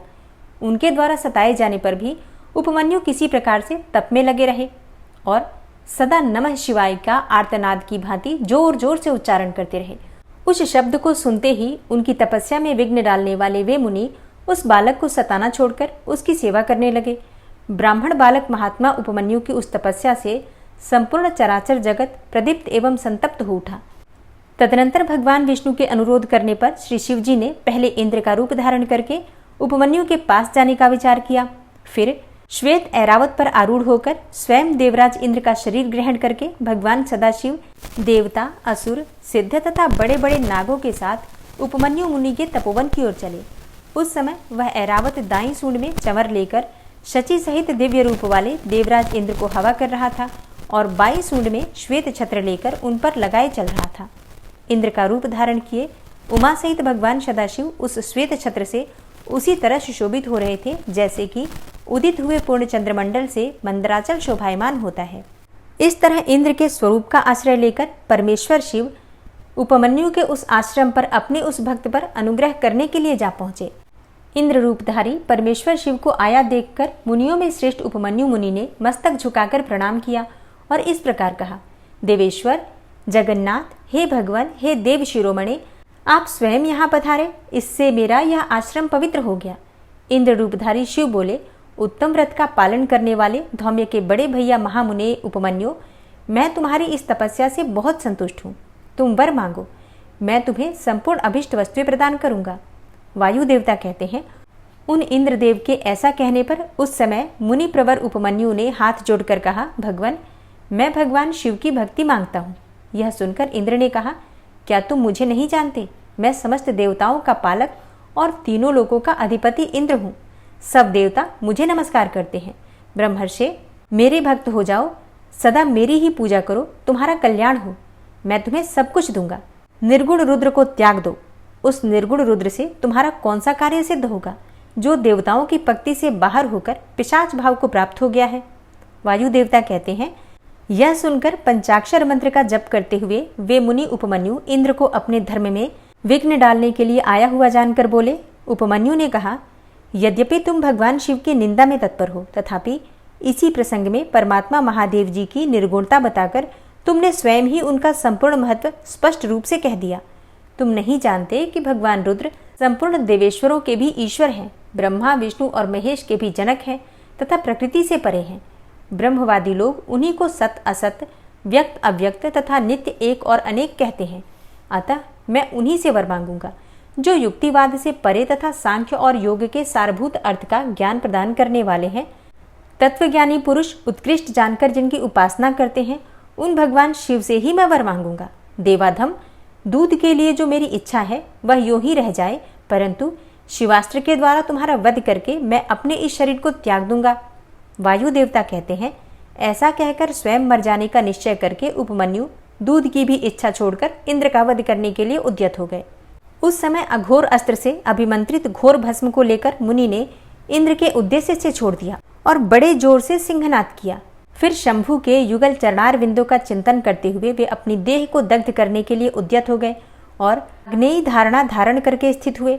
ब्राह्मण उपमन्यु जब इस प्रकार स्थित हुए, तब भग देवता के नेत्र का नाश करने वाले भगवान शिव ने योगी उपमन्यु की उस धारणा को अपनी सौम्य दृष्टि से रोक दिया। उनके छोड़े हुए उस अघोरास्त्र को नंदीश्वर की आज्ञा से शिववल्लभ नंदी के बीच में ही पकड़ लिया। तत्पश्चात परमेश्वर भगवान शिव ने अपनी बालेंदु शेखर रूप को धारण कर लिया और ब्राह्मण उपमन्यु को उसे दिखाया। इतना ही नहीं, उस प्रभु ने उस मुनि को सहस्त्रों क्षीर सागर, सुधा सागर, दधि आदि के सागर, घृत के समुद्र, फल संबंधी रस के समुद्र तथा भक्ष्य भोज्य पदार्थों के समुद्र का दर्शन कराया और पुओं का पहाड़ खड़ा करके दिखा दिया। इसी तरह देवी पार्वती के साथ महादेव जी वहां वृषभ पर आरूढ़ दिखाई दिए। वे अपने गणाध्यक्षों तथा त्रिशूल आदि दिव्यास्त्रों से घिरे हुए थे। देवलोक में दुंदुभियां बजने लगी, आकाश से फूलों की वर्षा होने लगी तथा विष्णु, ब्रह्मा और इंद्र आदि देवताओं से 10 दिशाएं आच्छादित हो गईं। उस समय उपमन्यु आनंद सागर की लहरों से घिरे हुए थे। वे भक्ति विनम्र चित्त से पृथ्वी पर दंड की भांति पड़ गए। इसी समय वहां मुस्कुराते हुए भगवान शिव ने यहाँ आओ कहकर उन्हें बुलाया और उनका मस्तक सूंघकर अनेकों वर दिए। शिव बोले, वत्स, तुम अपने भाई बंधुओं के साथ सदा इच्छानुसार भक्ष्य भोज्य पदार्थों का उपभोग करो, दुख से छूटकर सर्वदा सुखी रहो। तुम्हारे हृदय में मेरे प्रति भक्ति सदा बनी रहे। महाभाग उपमन्यु, ये पार्वती देवी तुम्हारी माता हैं। आज मैंने तुम्हें अपना पुत्र बना लिया है और तुम्हारे लिए क्षीर सागर प्रदान किया। केवल दूध का ही नहीं, मधु, दही, अन्न, घी, भात तथा फल आदि के रस का भी समुद्र तुम्हें दे दिया। ये पुओं के पहाड़ तथा भक्ष्य भोज्य पदार्थों के सागर मैंने तुम्हें समर्पित किए। हे महामुने, ये सब ग्रहण करो। आज से मैं महादेव तुम्हारा पिता हूँ और जगदम्बा उमा तुम्हारी माता है। मैंने तुम्हें अमरत्व तथा गणपति का सनातन पद प्रदान किया। अब तुम्हारे मन में जो दूसरी अभिलाषाएं हों, उन सबको तुम बड़ी प्रसन्नता के साथ वर के रूप में मांगो। मैं संतुष्ट हूँ, इसलिए वह सब कुछ तुम्हें दूंगा। इस विषय में कोई अन्यथा विचार नहीं करना चाहिए। वायुदेव कहते हैं, ऐसा कहकर महादेव जी ने उन्हें दोनों हाथों से पकड़कर हृदय से लगा लिया और मस्तक सूंघकर यह कहते हुए देवी की गोद में दे दिया कि ये तुम्हारा पुत्र है। देवी ने कार्तिकेय की भांति प्रेम पूर्वक उनके मस्तक पर अपना कर कमल रखा और उन्हें अविनाशी कुमार पद प्रदान किया। क्षीर सागर ने भी साकार रूप धारण करके उनके हाथ में अनश्वर पिंडीभूत स्वादिष्ट दूध समर्पित किया। तत्पश्चात पार्वती देवी ने संतुष्ट चित्त होकर उन्हें योग जनित ऐश्वर्य, सदा संतोष, अविनाशिनी ब्रह्म विद्या और उत्तम समृद्धि प्रदान की। तदनंतर उनके तपोमय तेज को देखकर प्रसन्न चित्त हुए शंभु ने उपमन्यु मुनि को पुनः दिव्य वरदान दिया। पाशुपत व्रत, पाशुपत ज्ञान, तात्विक व्रत योग तथा चिरकाल तक उसके प्रवचन की परम पटुता उन्हें प्रदान की। भगवान शिव और शिवा से दिव्य वर तथा नित्य कुमारत्व पाकर वे प्रमुदित हो उठे। इसके बाद प्रसन्न चित्त होकर प्रणाम करके हाथ जोड़कर ब्राह्मण उपमन्यु ने देवदेव महेश्वर से यह वर मांगा। उपमन्यु बोले, हे देव देवेश्वर प्रसन्न होइए, परमेश्वर प्रसन्न होइए और मुझे अपनी परम दिव्य एवं अव्यभिचारिणी भक्ति दीजिए। हे महादेव, मेरे जो अपने सगे संबंधी हैं उनमें मेरी सदा श्रद्धा बनी रहने का वर दीजिए। साथ ही अपना दासत्व, उत्कृष्ट स्नेह और नित्य सामीप्य प्रदान कीजिए। ऐसा कहकर प्रसन्न चित्त हुए द्विजश्रेष्ठ उपमन्यु ने हर्ष गदगद वाणी द्वारा महादेव जी का स्तवन किया। उपमन्यु बोले, हे देवदेव, हे महादेव, हे शरणागत वत्सल, हे करुणा सिंधु, हे सांब सदाशिव, आप सदा मुझ पर प्रसन्न होइए। वायु देवता कहते हैं, उनके ऐसा कहने पर सबको वर देने वाले प्रसन्नात्मा महादेव ने मुनिवर उपमन्यु को इस प्रकार उत्तर दिया। शिव बोले, वत्स उपमन्यु, मैं तुम पर संतुष्ट हूँ, इसलिए मैंने तुम्हें सब कुछ दे दिया। ब्रह्मर्षि, तुम मेरे सुदृढ़ भक्त हो, क्योंकि इस विषय में मैंने तुम्हारी परीक्षा ले ली है। तुम अजर अमर, दुख रहित, यशस्वी, तेजस्वी और दिव्य ज्ञान से संपन्न हो। हे द्विजश्रेष्ठ, तुम्हारे बंधु बांधव, कुल तथा गोत्र सदा अक्षय रहेंगे। मेरे प्रति तुम्हारी भक्ति सदा बनी रहेगी। हे विप्रवर, मैं तुम्हारे आश्रम में नित्य निवास करूंगा। तुम मेरे पास सानंद विचरोगे। ऐसा कहकर उपमन्यु को अभिष्ट वर देकर करोड़ों सूर्यों के समान तेजस्वी भगवान महेश्वर वहीं अंतर्ध्यान हो गए। उन श्रेष्ठ परमेश्वर से उत्तम वर पाकर उपमन्यु का हृदय प्रसन्नता से खिल उठा। उन्हें बहुत सुख मिला और वे अपनी जन्मदायिनी माता के स्थान पर चले गए। सूत जी कहते हैं, जो समस्त संसार चक्र के परिभ्रमण में कारण रूप है तथा गौरी के युगल उरोजों में लगे हुए केसर से जिनका वक्षस्थल अंकित है, उन भगवान उमा वल्लभ शिव को नमस्कार है। उपमन्यु को भगवान शंकर के कृपा प्रसाद के प्राप्त होने का प्रसंग सुनाकर मध्याह्न काल में नित्य नियम के उद्देश्य से वायुदेव कथा बंद करके उठ गए। तब नैमिषारण्य निवासी अन्य ऋषि भी अब अमुक बात पूछनी है ऐसा निश्चय करके उठे और प्रतिदिन की भांति अपना तात्कालिक नित्य कर्म पूरा करके भगवान वायुदेव को आया देखकर फिर आकर उनके पास बैठ गए। नियम समाप्त होने पर जब आकाश जन्मा वायुदेव मुनियों की सभा में अपने लिए निश्चित उत्तम आसन पर विराजमान हो गए, सुखपूर्वक बैठ गए, तब वे लोक वंदित पवन देव परमेश्वर की श्री संपन्न विभूति का मन ही मन चिंतन करके इस प्रकार बोले, मैं उन सर्वज्ञ और अपराजित महान देव भगवान शंकर की शरण लेता हूँ, जिनकी विभूति इस समस्त चराचर जगत के रूप में फैली हुई है। उनकी शुभ वाणी को सुनकर वे निष्पाप ऋषि भगवान की विभूति का विस्तार पूर्वक वर्णन सुनने के लिए यह उत्तम वचन बोले। ऋषियों ने कहा, भगवान, आपने महात्मा उपमन्यु का चरित्र सुनाया, जिससे यह ज्ञात हुआ कि उन्होंने केवल दूध के लिए तपस्या करके भी परमेश्वर शिव से सब कुछ पा लिया। हमने पहले से ही सुन रखा है कि अनायास ही महान कर्म करने वाले वसुदेव नंदन भगवान श्री कृष्ण किसी समय धौम्य के बड़े भाई उपमन्यु से मिले थे और उनकी प्रेरणा से पाशुपत व्रत का अनुष्ठान करके उन्होंने परम ज्ञान प्राप्त कर लिया था। अतः आप ये बताएं कि भगवान श्री कृष्ण ने परम उत्तम पाशुपत ज्ञान किस प्रकार प्राप्त किया। वायुदेव बोले, अपनी इच्छा से अवतीर्ण होने पर भी सनातन वासुदेव ने मानव शरीर की निंदा सी करते हुए लोक संग्रह के लिए शरीर की शुद्धि की थी। वे पुत्र प्राप्ति के निमित्त तप करने के लिए उन महामुनि के आश्रम पर गए थे, जहां बहुत से मुनि उपमन्यु जी का दर्शन कर रहे थे। भगवान श्री कृष्ण ने भी वहां जाकर उनका दर्शन किया। उनके सारे अंग भस्म से उज्जवल दिखाई देते थे। मस्तक त्रिपुंड से अंकित था। रुद्राक्ष की माला ही उनका आभूषण थी। वे जटा मंडल से मंडित थे। शास्त्रों से वेद की भांति वे अपने शिष्यभूत महर्षियों से घिरे हुए थे और शिवजी के ध्यान में तत्पर होकर शांत भाव से बैठे थे। उन महातेजस्वी उपमन्यु का दर्शन करके श्री कृष्ण ने उन्हें नमस्कार किया। उस समय उन्हें संपूर्ण शरीर में रोमांच हुआ आया। श्री कृष्ण ने बड़े आदर के साथ मुनि की 3 बार परिक्रमा की, फिर अत्यंत प्रसन्नता के साथ मस्तक झुकाकर हाथ जोड़कर उनका स्तवन किया। तदनंतर उपमन्यु ने विधि पूर्वक अग्नि रीति भस्म इत्यादि मंत्रों से श्री कृष्ण के शरीर में भस्म लगाकर उनसे 12 महीने का साक्षात पाशुपत व्रत करवाया। तत्पश्चात मुनि ने उन्हें उत्तम ज्ञान प्रदान किया। उसी समय से उत्तम व्रत का पालन करने वाले संपूर्ण दिव्य पाशुपत मुनि उन श्री कृष्ण को चारों ओर घेर कर उनके पास बैठे रहने लगे। फिर गुरु की आज्ञा से परम शक्तिमान श्री कृष्ण ने पुत्र के लिए सांब सदाशिव की आराधना का उद्देश्य मन में लेकर तपस्या की। उस तपस्या से संतुष्ट होकर 1 वर्ष के पश्चात पार्षदों सहित परम ऐश्वर्यशाली परमेश्वर शांब शिव ने उन्हें दर्शन दिया।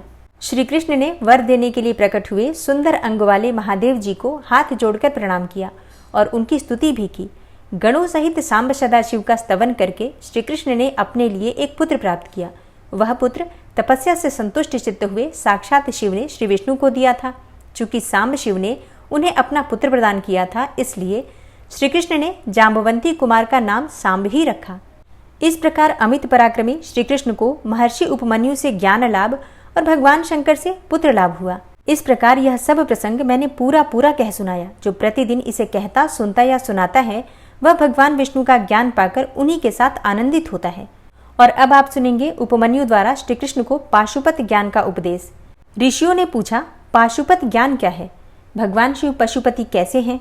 और अनायास ही महान कर्म करने वाले भगवान श्री कृष्ण ने उपमन्यु से किस प्रकार प्रश्न किया था? वासुदेव, आप साक्षात शंकर के स्वरूप हैं, इसलिए ये सब बातें बताइए। तीनों लोकों में आपके समान कोई दूसरा वक्ता इन बातों को बताने में समर्थ नहीं है। सूत जी कहते हैं, उन महर्षियों की यह बातें सुनकर वायुदेव ने भगवान शंकर का स्मरण करके इस प्रकार उत्तर देना आरंभ किया। वायुदेव बोले, महर्षियों, पूर्व काल में श्री कृष्ण रूपधारी भगवान विष्णु ने अपने आसन पर बैठे हुए महर्षि उपमन्यु से उन्हें प्रणाम करके न्यायपूर्वक यूं प्रश्न किया। श्री कृष्ण ने कहा, भगवान, महादेव जी ने देवी पार्वती को जिस दिव्य पाशुपत ज्ञान तथा अपनी संपूर्ण विभूति का उपदेश दिया था, मैं उसी को सुनना चाहता हूँ। महादेव जी पशुपति कैसे हुए? पशु कौन कहलाते हैं? वे पशु किन पाशों से बांधे जाते हैं और फिर किस प्रकार उनसे मुक्त होते हैं? महात्मा श्री कृष्ण के इस प्रकार पूछने पर श्रीमान उपमन्यु ने महादेव जी तथा देवी पार्वती जी को प्रणाम करके उनके प्रश्न के अनुसार उत्तर देना आरंभ किया। उपमन्यु बोले, देवकी नंदन, ब्रह्मा जी से लेकर स्थावर पर्यंत जो भी संसार के वशवर्ती चराचर प्राणी हैं, वे सबके सब भगवान शिव के पशु कहलाते हैं और उनके पति होने के कारण देवेश्वर शिव को पशुपति कहा गया है। वे पशुपति अपने पशुओं को मल और माया आदि पाशों से बांधते हैं और भक्ति पूर्वक उनके द्वारा आराधित होने पर वे स्वयं ही उन्हें उन पाशों से मुक्त करते हैं। जो 24 तत्व हैं, वे माया के कार्य एवं गुण हैं, वे ही विषय कहलाते हैं। जीवों अर्थात पशुओं को बांधने वाले पाश वे ही हैं। इन पाशों द्वारा ब्रह्मा से लेकर कीट पर्यंत समस्त पशुओं को बांधकर महेश्वर पशुपति देव उनसे अपना कार्य कराते हैं। उन महेश्वर की ही आज्ञा से प्रकृति पुरुषोचित बुद्धि को जन्म देती है। बुद्धि अहंकार को प्रकट करती है तथा अहंकार कल्याणदायी देवाधिदेव शिव की आज्ञा से 11 इंद्रियों और 5 तन्मात्राओं को उत्पन्न करता है। तन्मात्राएं भी उन्हीं महेश्वर के महान शासन से प्रेरित होकर क्रमशः 5 महाभूतों को उत्पन्न करती हैं। वे सब महाभूत शिव की आज्ञा से ब्रह्मा से लेकर तृण पर्यंत देहधारियों के लिए देह की सृष्टि करते हैं। बुद्धि कर्तव्य का निश्चय करती है और अहंकार अभिमान करता है। चित्त चेतता है और मन संकल्प विकल्प करता है। श्रवण आदि ज्ञानेंद्रियां पृथक पृथक शब्द आदि विषयों को ग्रहण करती हैं। वे महादेव जी की आज्ञा बल से केवल अपने ही विषयों को ग्रहण करती हैं। वाक आदि कर्मेंद्रियां कहलाती हैं और शिव की इच्छा से अपने लिए नियत कर्म ही करती हैं, दूसरा कुछ नहीं। शब्द आदि जाने जाते हैं और बोलना आदि कर्म किए जाते हैं। इन सब के लिए भगवान शंकर की गुरुतर आज्ञा का उल्लंघन करना असंभव है। परमेश्वर शिव के शासन से ही आकाश सर्वव्यापी होकर समस्त प्राणियों को अवकाश प्रदान करता है। वायु तत्व प्राण आदि नाम भेदों द्वारा बाहर भीतर के संपूर्ण जगत को धारण करता है। अग्नि तत्व देवताओं के लिए हव्य और कव्य भोजी पितरों के लिए कव्य पहुंचाता है। साथ ही मनुष्यों के लिए पाक आदि का भी कार्य करता है। जल सबको जीवन देता है और पृथ्वी संपूर्ण जगत को सदा धारण किए रहती है। शिव की आज्ञा संपूर्ण देवताओं के लिए अल्लंघनीय है। उसी से प्रेरित होकर देवराज इंद्र देवताओं का पालन, दैत्यों का दमन और तीनों लोकों का संरक्षण करते हैं। वरुण देव सदा जल तत्व के पालन और संरक्षण का कार्य संभालते हैं। साथ ही दंडनीय प्राणियों को अपने पाशों द्वारा बांध लेते हैं। धन के स्वामी यक्षराज कुबेर प्राणियों को उनके पुण्य के अनुरूप सदा धन देते हैं और उत्तम बुद्धि वाले पुरुषों को संपत्ति के साथ ज्ञान भी प्रदान करते हैं। ईश्वर असाधु पुरुषों का निग्रह करते हैं तथा शेष शिव की ही आज्ञा से अपने मस्तक पर पृथ्वी को धारण करते हैं। उन शेष को श्रीहरि की तामसी रौद्र मूर्ति कहा गया है, जो जगत का प्रलय करने वाली है। ब्रह्मा जी शिव जी की ही आज्ञा से संपूर्ण जगत की सृष्टि करते हैं तथा अपनी अन्य मूर्तियों द्वारा पालन और संहार का कार्य भी करते हैं। भगवान विष्णु अपनी त्रिविध मूर्तियों द्वारा विश्व का पालन, सर्जन और संहार भी करते हैं। विश्वात्मा भगवान हर भी 3 रूपों में विभक्त होकर संपूर्ण जगत का संहार, सृष्टि और रक्षा करते हैं। काल सबको उत्पन्न करता है, वही प्रजा की सृष्टि करता है तथा वही विश्व का पालन भी करता है। यह सब वह महाकाल की आज्ञा से प्रेरित होकर ही करता है। भगवान सूर्य उन्हीं की आज्ञा से अपने 3 अंशों द्वारा जगत का पालन करते, अपनी किरणों द्वारा वृष्टि के लिए आदेश देते और स्वयं ही आकाश में मेघ बनकर बरसते हैं। चंद्रभूषण शिव का शासन मानकर ही चंद्रमा औषधियों का पोषण और प्राणियों को आह्लादित करते हैं। साथ ही देवताओं को अपनी अमृतमयी कलाओं का पान करने देते हैं। आदित्य, वसु, रुद्र, अश्विनी कुमार, मरुदगण, आकाशचारी ऋषि, सिद्ध, नागगण, मनुष्य, मृग, पशु, पक्षी, कीट आदि स्थावर प्राणी, नदियाँ, समुद्र, पर्वत, वन, सरोवर, अंगों सहित वेद, शास्त्र, मंत्र, वैदिक स्तोत्र और यज्ञ आदि, कालाग्नि से लेकर शिव पर्यंत भुवन, उनके अधिपति, असंख्य ब्रह्मांड, उनके आवरण, वर्तमान, भूत और भविष्य, दिशा विदिशाएं, कला और काल के भिन्न भिन्न भेद तथा जो कुछ भी इस जगत में देखा और सुना जाता है वह सब भगवान शंकर की आज्ञा के बल से ही टिका हुआ है। उनकी आज्ञा के ही बल से यहाँ पृथ्वी, पर्वत, मेघ, समुद्र, नक्षत्रगण, इंद्रादि देवता, स्थावर, जंगम अथवा जड़ और चेतन सबकी स्थिति है। उपमन्यु कहते हैं, हे श्री कृष्ण, महेश्वर परमात्मा शिव की मूर्तियों से यह संपूर्ण चराचर जगत किस प्रकार व्याप्त है यह सुनो।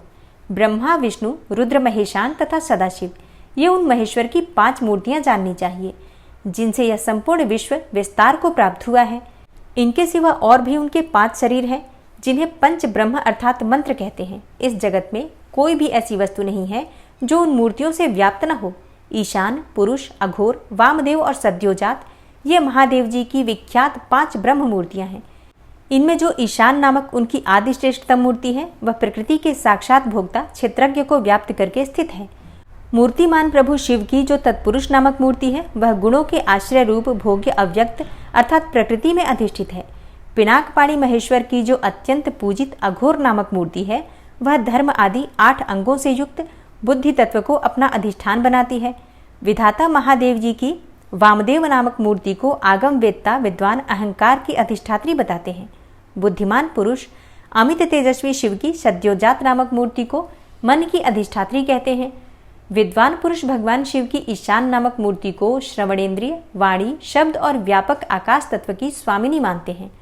पुराणों के अर्थ ज्ञान में निपुण समस्त विद्वानों ने महेश्वर के तत्पुरुष नामक विग्रह को त्वचा, हाथ, स्पर्श और वायु तत्व का स्वामी समझा है। मनीषी मुनि शिव की अघोर नामक मूर्ति को नेत्र, पैर, रूप और अग्नि तत्व की अधिष्ठात्री बताते हैं। भगवान शिव के चरणों में अनुराग रखने वाले महात्मा पुरुष उनकी वामदेव नामक मूर्ति को रसना, पायु, रस और जल तत्व की स्वामिनी समझते हैं तथा सद्योजात नामक मूर्ति को वे घ्राणेन्द्रिय, उपस्थ, गंध और पृथ्वी तत्व की अधिष्ठात्री कहते हैं। महादेव जी की ये 5 मूर्तियां कल्याण की एकमात्र हेतु हैं। कल्याणकामी पुरुषों को इनकी सदा ही यत्नपूर्वक वंदना करनी चाहिए। उन देवाधिदेव महादेव जी की जो 8 मूर्तियां हैं तत्स्वरूप ही यह जगत है। उन 8 मूर्तियों में यह विश्व उसी प्रकार ओतप्रोत भाव से स्थित है जैसे सूत में मनके पिरोए जाते हैं। शर्व, भव, रुद्र, उग्र, भीम, पशुपति, ईशान तथा महादेव ये शिव की विख्यात 8 मूर्तियां हैं। महेश्वर को इन सर्व आदि 8 मूर्तियों से क्रमशः भूमि, जल, अग्नि, वायु, क्षेत्रज्ञ, सूर्य और चंद्रमा अधिष्ठित होते हैं। उनकी पृथ्वीमयी मूर्ति संपूर्ण चराचर जगत को धारण करती है। उसके अधिष्ठाता का नाम शर्व है, इसलिए वह शिव की शार्वी मूर्ति कहलाती है। यही शास्त्र का निर्णय है। उनकी जलमयी मूर्ति समस्त जगत के लिए जीवनदायिनी है। जल परमात्मा भव की मूर्ति है, इसलिए उसे भावी कहते हैं। शिव की तेजोमयी शुभ मूर्ति विश्व के बाहर भीतर व्याप्त होकर स्थित है। उस घोर रूपिणी मूर्ति का नाम रुद्र है, इसलिए वह रौद्री कहलाती है। भगवान शिव वायु रूप से स्वयं गतिशील होते और इस जगत को गतिशील बनाते हैं। साथ ही वे इसका भरण पोषण भी करते हैं। वायु भगवान उग्र की मूर्ति है, इसलिए साधु पुरुष इसे औगरी कहते हैं। भगवान भीम की आकाश रूपिणी मूर्ति सबको अवकाश देने वाली सर्वव्यापिनी तथा भूत समुदाय की भेदिका है। वह भीम नाम से प्रसिद्ध है, अतः इसे भैमी मूर्ति भी कहते हैं। संपूर्ण नेत्रों में निवास करने वाली तथा संपूर्ण आत्माओं की अधिष्ठात्री शिव मूर्ति को पशुपति मूर्ति समझना चाहिए। वह पशुओं के पाशों का उच्छेद करने वाली है। महेश्वर की जो ईशान नामक मूर्ति है वही दिवाकर अर्थात सूर्य नाम धारण करके संपूर्ण जगत को प्रकाशित करती हुई आकाश में विचरती है, जिनकी किरणों में अमृत भरा है और जो संपूर्ण विश्व को उस अमृत से आप्यायित करते हैं। वे चंद्रदेव भगवान शिव के महादेव नामक विग्रह हैं, अतः उन्हें महादेव मूर्ति कहते हैं। यह जो 8वीं मूर्ति है वह परमात्मा शिव का साक्षात स्वरूप है तथा अन्य सब मूर्तियों में व्यापक है। इसलिए यह संपूर्ण विश्व शिवरूप ही है। जैसे वृक्ष की जड़ सींचने से उसकी शाखाएं पुष्ट होती हैं, उसी प्रकार भगवान शिव की पूजा से उनके स्वरूप भूत जगत का पोषण होता है। इसलिए सबको अभय दान देना, सब पर अनुग्रह करना, सबका उपकार करना, यह शिव का आराधन माना गया है। जैसे इस जगत में अपने पुत्र पौत्र आदि के प्रसन्न रहने से माता पितामह आदि को प्रसन्नता होती है, उसी प्रकार संपूर्ण जगत की प्रसन्नता से भगवान शंकर प्रसन्न होते हैं। यदि किसी भी देहधारी को दंड दिया जाता है तो उसके द्वारा अष्टमूर्तिधारी शिव का ही अनिष्ट किया जाता है, इसमें संशय नहीं है। 8 मूर्तियों के रूप में संपूर्ण विश्व को व्याप्त करके स्थित हुए भगवान शिव का तुम सब प्रकार से भजन करो, क्योंकि रुद्रदेव सबके परम कारण है। और अब आप सुनेंगे शिव और शिवा की विभूतियों का वर्णन। श्री कृष्ण ने पूछा, भगवान, अमित तेजस्वी भगवान शिव की मूर्तियों ने इस संपूर्ण जगत को जिस प्रकार व्याप्त कर रखा है वह सब मैंने सुना। अब मुझे यह जानने की इच्छा है कि परमेश्वरी शिवा और परमेश्वर शिव का यथार्थ स्वरूप क्या है। उन दोनों ने स्त्री और पुरुष रूप इस जगत को किस प्रकार व्याप्त कर रखा है। उपमन्यु बोले, देवकी नंदन, मैं शिवा और शिव के श्री संपन्न ऐश्वर्य का और उन दोनों के यथार्थ स्वरूप का संक्षेप से वर्णन करूंगा। विस्तार पूर्वक इस विषय का वर्णन तो भगवान शिव भी नहीं कर सकते। साक्षात महादेवी पार्वती शक्ति हैं और महादेव जी शक्तिमान। उन दोनों की विभूति का लेश मात्र ही इस संपूर्ण चराचर जगत के रूप में स्थित है। यहाँ कोई वस्तु जड़ रूप है और कोई वस्तु चेतन रूप। वे दोनों क्रमशः शुद्ध अशुद्ध तथा पर और अपर कहे गए हैं। जो चिरण मंडल जड़ मंडल के साथ संयुक्त होकर संसार में भटक रहा है वही अशुद्ध और अपर कहा गया है। उससे भिन्न जो जड़ के बंधन से मुक्त है वह पर और शुद्ध कहा गया है। अपर और पर चिद चित्त स्वरूप है। इन पर स्वभावतः शिव और शिवा का स्वामित्व है। शिवा और शिव के ही वश में यह विश्व है। विश्व के वश में शिवा और शिव नहीं है। यह जगत शिव और शिवा के शासन में है, इसलिए वे दोनों इसके ईश्वर या विश्वेश्वर कहे गए हैं। जैसे शिव है वैसी ही शिवा देवी है तथा जैसी शिवा देवी है वैसे ही शिव है। जिस तरह चंद्रमा और उनकी चांदनी में कोई अंतर नहीं है, उसी प्रकार शिव और शिवा में कोई अंतर न समझे। जैसे चंद्रिका के बिना ये चंद्रमा सुशोभित नहीं होते, उसी प्रकार शिव विद्यमान होने पर भी शक्ति के बिना सुशोभित नहीं होते। जैसे ये सूर्यदेव कभी प्रभा के बिना नहीं रहते और प्रभा भी उन सूर्यदेव के बिना नहीं रहती, निरंतर उनके आश्रय ही रहती है, उसी प्रकार शक्ति और शक्तिमान को सदा एक दूसरे की अपेक्षा होती है। न तो शिव के बिना शक्ति रह सकती है और न शक्ति के बिना शिव।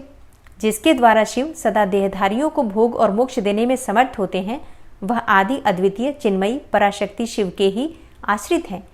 ज्ञानी पुरुष उसी शक्ति को सर्वेश्वर परमात्मा शिव के अनुरूप उन अलौकिक गुणों के कारण उनकी समधर्मिणी कहते हैं। वह एकमात्र चिन्मयी पराशक्ति सृष्टि धर्मिणी है। वही शिव की इच्छा से विभाग पूर्वक नाना प्रकार के विश्व की रचना करती हैं। वह शक्ति मूल प्रकृति, माया और त्रिगुणा 3 प्रकार की बताई जाती हैं। उस शक्ति रूपिणी शिवा ने ही इस जगत का विस्तार किया है। व्यवहार भेद से शक्तियों के 1, 2, 100, 1000 एवं बहुसंख्यक भेद हो जाते हैं। शिव की इच्छा से पराशक्ति शिव तत्व के साथ एकता को प्राप्त होती है। तब से कल्प के आदि में उसी प्रकार सृष्टि का प्रादुर्भाव होता है, जैसे तिल से तेल का। तदनंतर शक्तिमान से शक्ति में क्रियामयी शक्ति प्रकट होती है। उसके विक्षुब्ध होने पर आदिकाल में पहले नाद की उत्पत्ति हुई, फिर नाद से बिंदु का प्राकट्य हुआ और बिंदु से सदाशिव देव का। उन सदाशिव से महेश्वर प्रकट हुए और महेश्वर से शुद्ध विद्या। वह वाणी की ईश्वरी है। इस प्रकार त्रिशूलधारी महेश्वर से वागीश्वरी नामक शक्ति का प्रादुर्भाव हुआ, जो वर्णों अर्थात अक्षरों के रूप में विस्तार को प्राप्त होती हैं और मातृका कहलाती हैं। तदनंतर अनंत के समावेश से माया ने काल, नियति, कला और विद्या की सृष्टि की। कला से राहु तथा पुरुष हुए। फिर माया से ही त्रिगुणात्मिका अव्यक्त प्रकृति हुई। उस त्रिगुणात्मक अव्यक्त से 3 गुण पृथक पृथक प्रकट हुए। उनके नाम हैं सत्व, रज और तम। इनसे वह संपूर्ण जगत व्याप्त है। गुणों में क्षोभ होने पर उनसे गुणेश नामक 3 मूर्तियां प्रकट हुई। साथ ही महत आदि तत्वों का क्रमशः प्रादुर्भाव हुआ। उन्हीं से शिव की आज्ञा के अनुसार असंख्य अंडपिंड प्रकट होते हैं, जो अनंत आदि विद्वेश्वर चक्रवर्तियों से अधिष्ठित हैं। शरीर अंतर के भेद से शक्ति के बहुत से भेद कहे गए हैं। स्थूल और सूक्ष्म के भेद से उनके अनेकों रूप जानने चाहिए।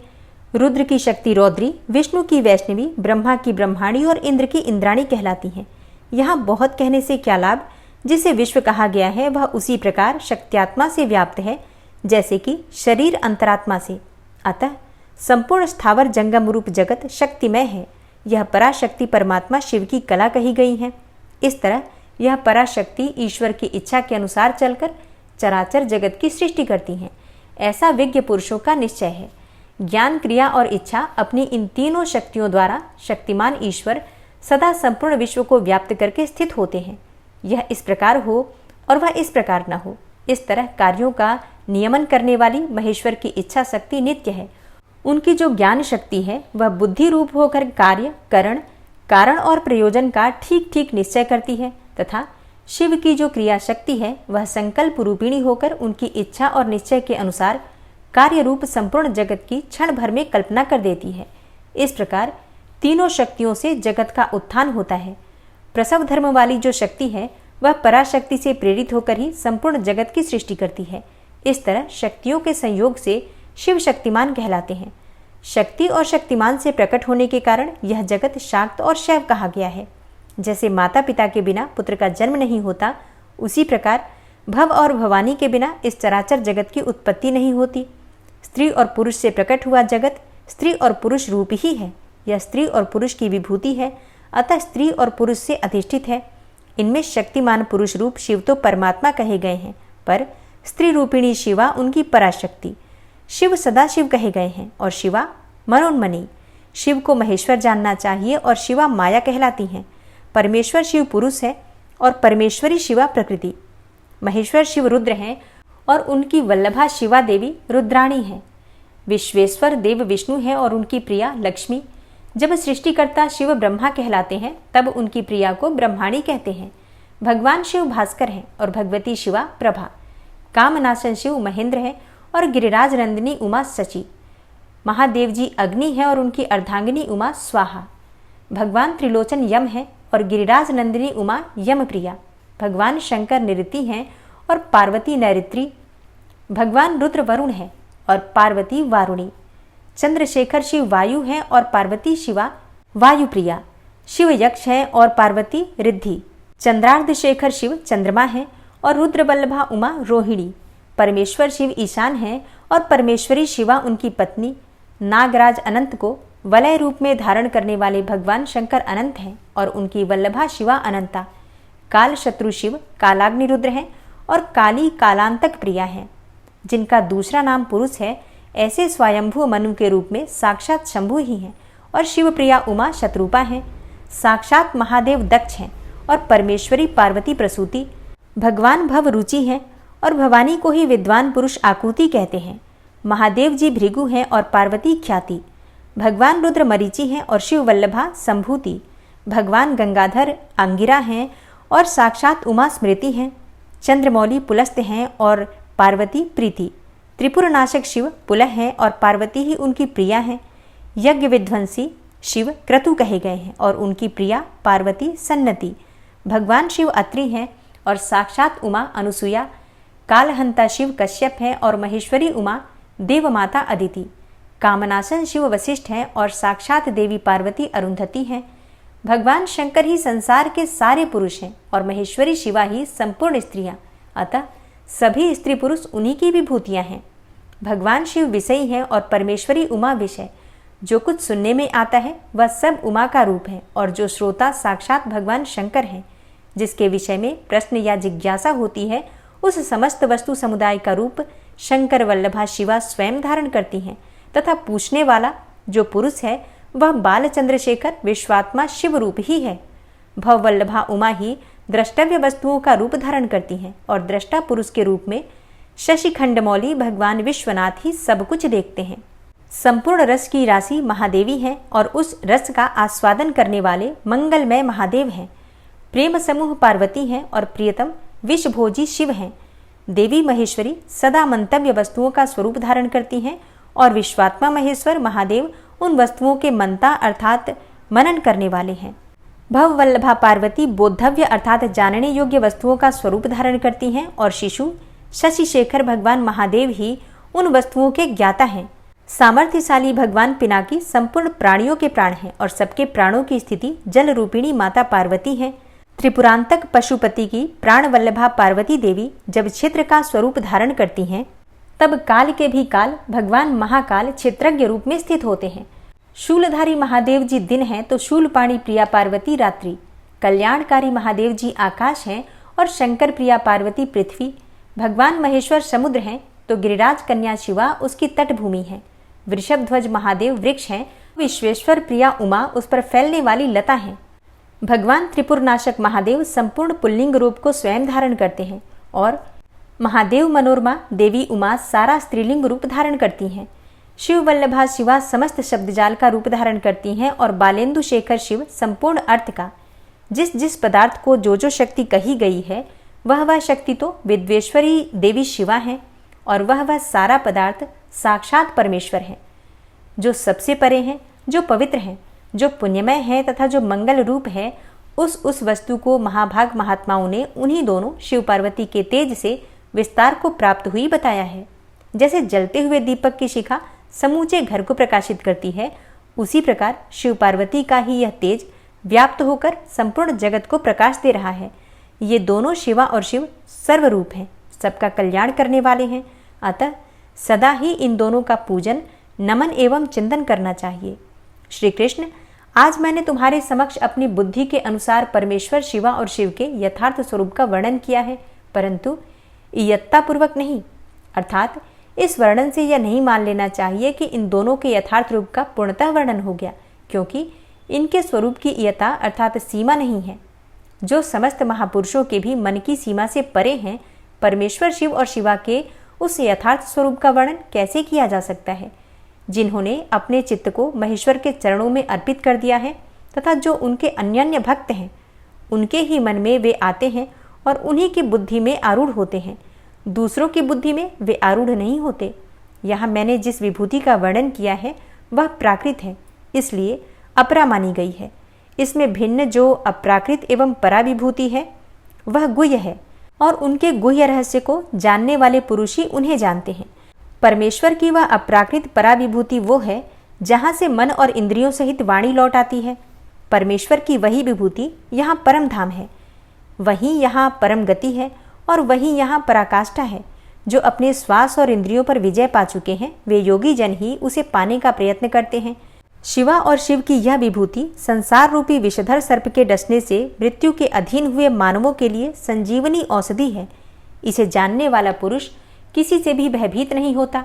जो इस परा और अपरा विभूति को ठीक ठीक जान लेता है वह अपरा विभूति को लांघ कर परा विभूति का अनुभव करने लगता है। हे श्री कृष्ण, यह तुमसे परमात्मा शिव और पार्वती के यथार्थ स्वरूप का गोपनीय होने पर भी वर्णन किया गया है, क्योंकि तुम भगवान शिव की भक्ति के योग्य हो। जो शिष्य ना हो, शिव के उपासक ना हो और भक्त भी ना हो, ऐसे लोगों को कभी शिव पार्वती की इस विभूति का उपदेश नहीं देना चाहिए। यह वेदों की आज्ञा है। अतः अत्यंत कल्याणमय श्री कृष्ण, तुम दूसरों को इसका उपदेश न देना। जो तुम्हारे जैसे योग्य पुरुष हो उन्हीं से कहना, अन्यथा मौन ही रहना। जो भीतर से पवित्र, शिव का भक्त और विश्वासी हो, वह यदि इसका कीर्तन करे तो मनोवांछित फल का भागी होता है। यदि पहले के प्रबल प्रतिबंधक कर्मों द्वारा प्रथम बार फल की प्राप्ति में बाधा पड़ जाए तो भी बारंबार साधन का अभ्यास करना चाहिए। ऐसा करने वाले पुरुष के लिए यहाँ कुछ भी दुर्लभ नहीं है। जय भोलेनाथ। आज की कथा का यहीं पर समापन करती हूँ। इसके आगे का वृतांत आप कल की कथा में सुनेंगे। उम्मीद करती हूँ आज की कथा आपको ज़रूर पसंद आई होगी। तो अगर कथा पसंद आती है तो वीडियो को लाइक किया कीजिए और अगर संभव हो तो वीडियो को ज़्यादा से ज़्यादा शेयर कीजिए। और अगर आप इस चैनल पर पहली बार आए हैं, अभी तक आपने इस चैनल को सब्सक्राइब नहीं किया है, तो आज की वीडियो अगर आपको अच्छी लगे तो चैनल को सब्सक्राइब करके बेल आइकन को ज़रूर प्रेस कर लीजिए। इससे ये होगा कि इस चैनल पर जो नई वीडियो अपलोड होंगी उनकी नोटिफिकेशन आपको सही समय पर प्राप्त होगी। मिलती हूँ मैं आपसे अगली वीडियो में, तब तक के लिए जय श्री राधे।